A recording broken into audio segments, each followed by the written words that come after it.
Bonjour à tous, aujourd'hui j'ai envie de vous parler de la visite immobilière et surtout de vous parler de quelque chose qui arrive assez souvent en ce moment et qui pour moi est une grosse erreur lors des visites. Allez, à tout de suite.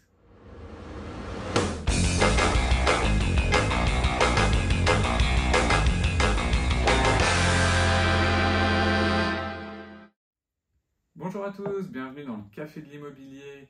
Je suis Sébastien Ruchat, rennais, optimiste et conseiller immobilier sur Rennes et sa région depuis 2006.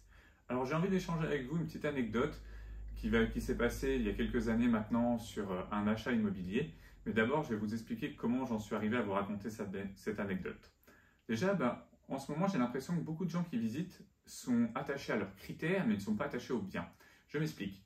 J'ai beaucoup de gens qui viennent en visite et qui, avant même de commencer la visite et donc de faire le tour du bien immobilier, que ce soit un appartement ou une maison, je suis plutôt surpris, ils me demandent est-ce que je peux prendre des photos ou est-ce que je peux remplir des notes, une feuille qu'ils ont avec plein de questions.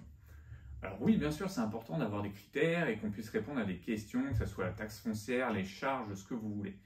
Mais l'important pour moi, c'est quand même déjà de voir le bien et ce qu'il vous plaît. Donc la première chose, normalement, quand vous venez en visite, c'est de visiter. Vous faites le tour du bien, vous regardez, et si ça vous plaît, posez toutes les questions que vous voulez, faites des photos.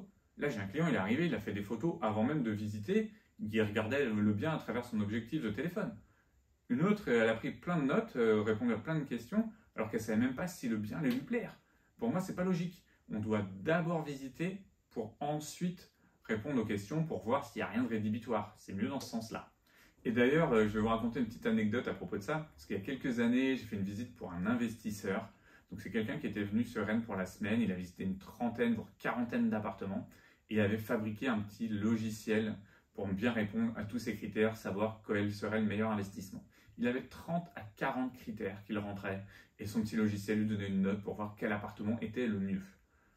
Au final, pour moi, il a acheté l'appartement le pire qu'il pouvait acheter. Alors je suis content, il a acheté avec moi, mais il n'a pas du tout acheté ce qu'il fallait.